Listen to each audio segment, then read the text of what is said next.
سلام تماشابینان گرامی، خلاصه خبرهای مهم 20 اپریل تاجیکستان و منطقه را از پایگاه خبری بامداد برایتان پیشکش میکنیم. شروع میکنیم از یک نگاه کوتاه به سرخط خبر مهم روز در این برنامه. آغاز مرافعه پرونده اتیلای تاجیک خوشنود امرویف. یک ملیسای تاجیک که به قاچاق 55 کیلوگرم نشه عیبدار میشد از حبس آزاد شد. در دهه نکتون پنجکین دو طفل از استعمال کنسرو پمیدور جان باختند. تفصیلات مناقشه خونین اویلوی در بلجوان که باعث مرگ 2 نفر شد. و طالبان در عرفه عید رمضان 2460 محبوس را عفو کردند. و اکنون تفصیلات خبرها. دادگاه نویه سویت شهر نووسیبیرسک روسیه روز 20 اپریل سال 2023 به بررسی پرونده شهروند 27 ساله تاجیکستان خوشنود امرویف که در قتل بیرحمانه یک دختر 17 ساله مکتبخوان عیبدار می شود آغاز کرد. خوشنود امرویف که خود را در همه جا به نام رمان معرفی می کرد، بر اساس ماده 105 کودکس جنایی روسیه به کشتار، بر اساس ماده 119 به دست کم 6 مورد تعدید کشتار و بر اساس ماده 117 به عذاب و عقوبت عیبدار می شود. خدمات مطبوعات دادگاه نویه سویت خبر داد که محاکمه این پرونده پشت درهای بسته می گذرد. در جلسه نخستین به عیبدار شونده عیبنامه اعلام گردیده، ترتیب تحقیق دلیل ها معین کرده شد و سپس این مرافعه پشت درهای بسته برای دعوت جبری دیده به تأخیر گذاشته شد. مرافعه نوبتی روز 27 اپریل دایر می شود. در خلاصه پرونده گفته می شود که مقامات تفتیشاتی امرویف خوشنود را به آن عیبدار می کنند که طی مدت طولانی در حدود نویه سویت شهر نووسیبیرسک از 3 اکتبر سال 2021 چندین بار به جبر دیده تهدید کشتن کرده در حالت مستی او را عذاب و عقوبت جسمانی و روانی میداد. شب 26 ایول سال 2022 تقریبا ساعت 22:00 دقیقه خوشنود امرویف در حالت مستی در زمینه خصومت شخصی نسبت به جبر دیده در جریان مناقشه بینشان جبر دیده را که از او میگریخت تعقیب کرده است و او را به زمین افکنده قصدا به اعضای حیاتت مهم بدن او تقریبا 17 ضربه کار زده است. در نتیجه این عملهای قصدانه امرویف و طرف دادن خون زیاد جبر دیده در جای حادثه جان داده است. دادگاه نویه سویت قبلا زمان حبس خوشنود امرویف را تا 13 سپتامبر تمدید کرده بود. طور بامداد قبلا خبر داده بود خوشنود یا رمان امرویف روز 27 ایول سال 2022 در شهر نووسیبیرسک روسیه با اتهام کشتار بیرحمانه معشوقه سابقش انستاسیا دختر 17 ساله مکتبخوان از شهر با نووسیبیرسک همسایه برتسک دستگیر شد.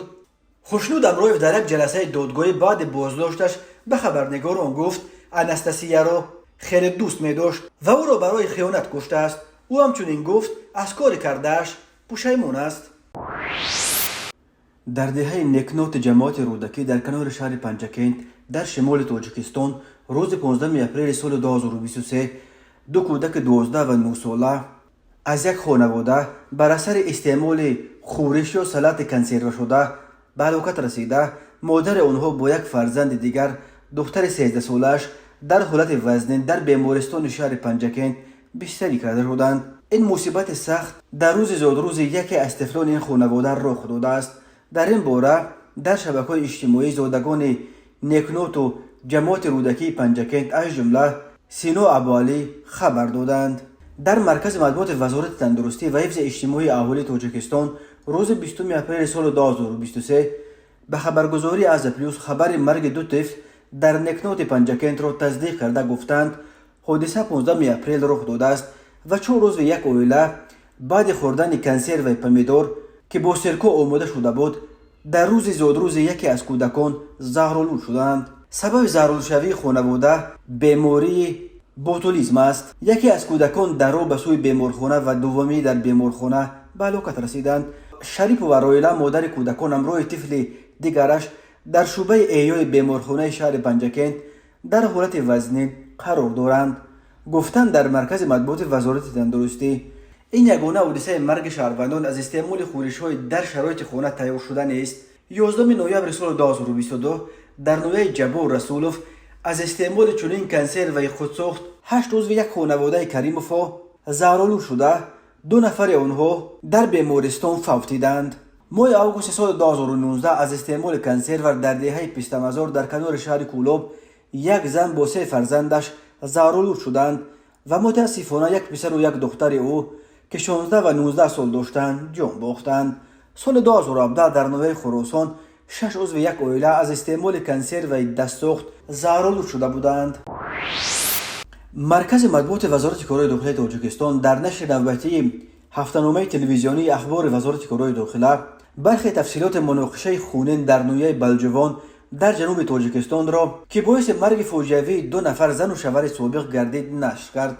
وزارت کارهای داخلی گفت خصومت و بدبینی و نوفهمی در عائله و بی‌طرفی جامعه سببگار چنین فاجعه مرگبار در دهه شغبان جماعت به نام سیف رحیم نویه بلجوان شده است. بنا به گزارش پلکونیک آفاق قادریان سخنگوی رئیس وزارت کارهای داخلی ولایت قتلان در رفت تفتیش معین کرده شد که شهروند حاجی عبدالفیض سال تولدش 1984 ساکن نویه واسه سانه 6 اپریل سال 2023 به دهه شغمان به منزل همسر سابقش شمیگل نعمت الله سال تولدش 1997 آمده از او خواسته است که همراهش به خانه‌اش برگردند و از نو زندگی یک جایشان را دوام دهند، اما همسر سابقش این پیشنهاد را رد میکند و حاجی عبدالفیض از این جواب رد به خشم آمده از جیب کرد را بیرون کشیده با چند ضرب کرد به بدن شمیگل نعمت الله زده از پای افتانده است.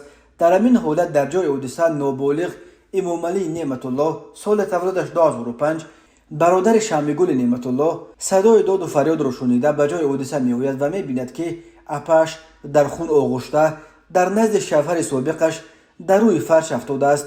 نورس از دیدن چنین حالت به غضب آمده از دست یزنه سابقش کرد را کشیده گرفت و به بدن عبدالفیض حاجی چند ضربه میزند و سپس از جای حادثه فرار میکند. عبدالفیض حاجی و شمیگل نعمت الله بر اثر جراحت‌های وزنی برداشتهشان یکی در بیمارستان دومی در به بیمارستان به هلاکت رسیدند. خود امام علی نعمت الله در این گزارش میگوید وقتی از گوبانی آمد عبدالفیض گفت که اپم را با کرد خلا زده است. بعد من کرد را گرفتم و در گردنش زدم و باز 5 بار در شکمش. آفاق قادریان گفت نسبت به نابالغ عبدالسوله در دادستانی نویه بلجوان بر اساس ماده 104 قسم 1 کودش جنایتی جمهوری تاجیکستان پرونده جنایتی آغاز گردیده تفتیشات ادامه دارد.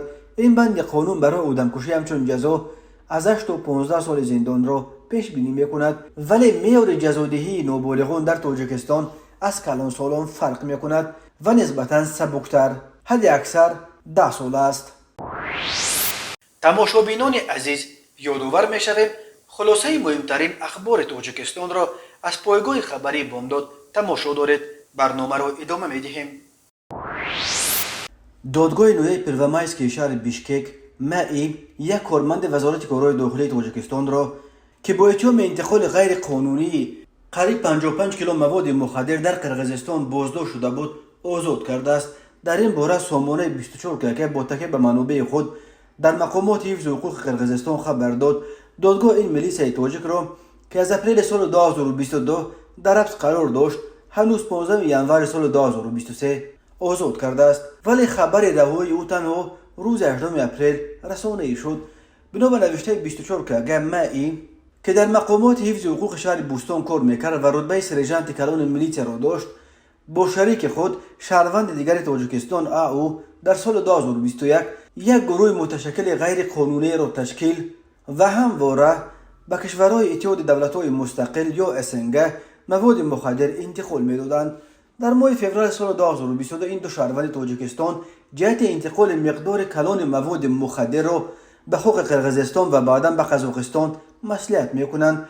در ماه مارس سال 2022 او و مئی مرز قرقیزستان را غیر قانونی عبور نموده 9 کیلو و 674 گرم حشیش و 4 کیلو و 740 گرم دیگر مواد نشه‌دار را در دهه باربردوق نویه لیلک ولایت بودکند به خریدار آن برده می‌رسانند.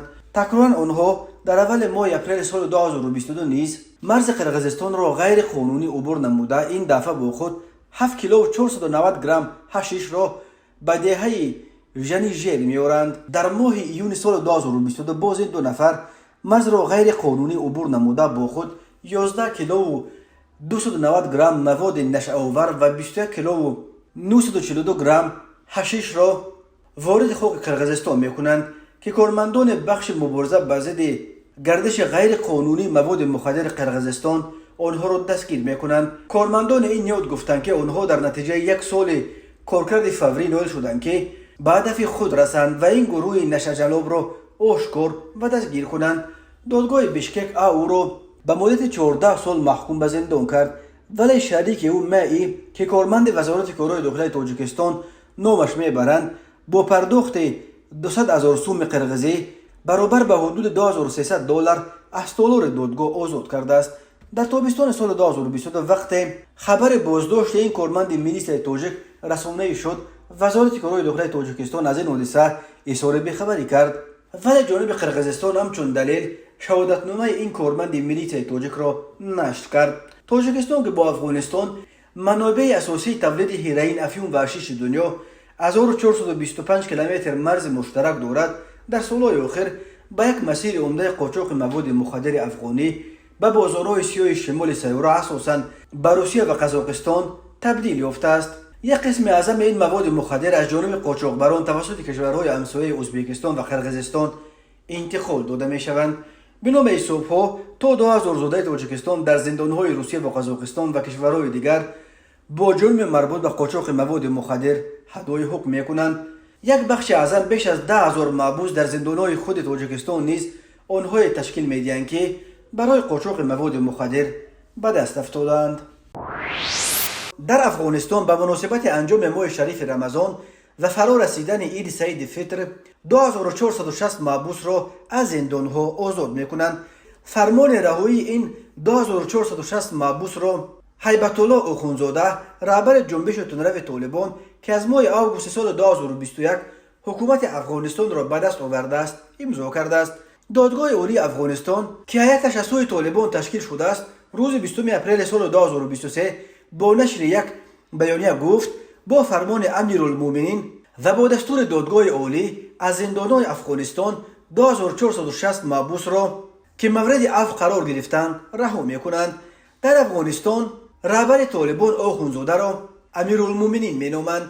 با وجود آنکه طالبان بعد رسیدن به قدرت در داخل افغانستان سیاست تند سرکوبگرانه را پیش گرفتند، بازم در عرفه عید و جشنها عفو شماره بزرگ از محبوسان را اقدام میکنند. در محبس‌های افغانستان نه فقط افراد مجرم در جنایت‌های مختلف بلکه همچنین فعالان جامعه، حامیان حقوق زنان، ژورنالیستان و همچنین اعضای گروه سلاح به دستی که به ضد رژیم به نوع طالبان می جنگند ادای حکم میکنند.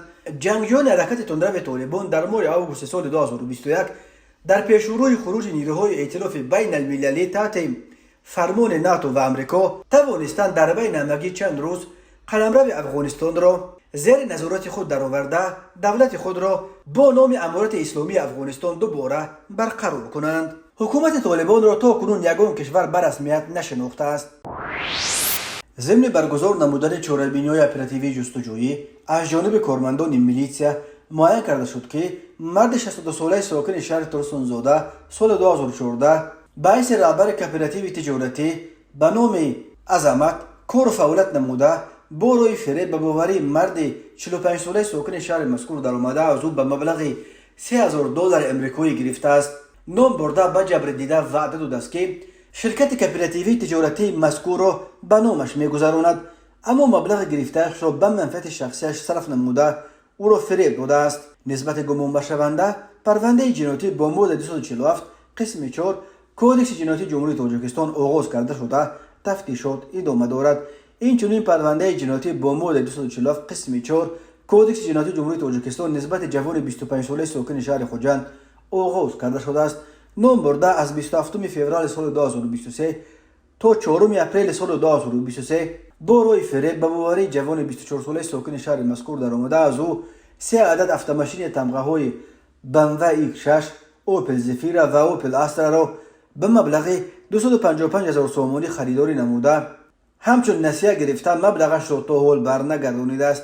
همین طریق نام برده ماه فوریه سال 2023 به باوری جوان 24 ساله ساکن نوعی ظفرآباد درآمده از او 60,130 سومانی گرفته تا حال مبلغش را برنگردانیده است. تماشابینان عزیز و گرامی، این بود مرور ба хулосаи чанд хабари муҳими имрӯзи тоҷикистон, хабару гузоришҳои бештар аз тоҷикистон ва дар бораи тоҷикистону атрофи онро дар сомонаи пойгоҳи хабари бомдод дар ин нишона пайгирӣ намоед: www.bomdod.com. хуш бошед.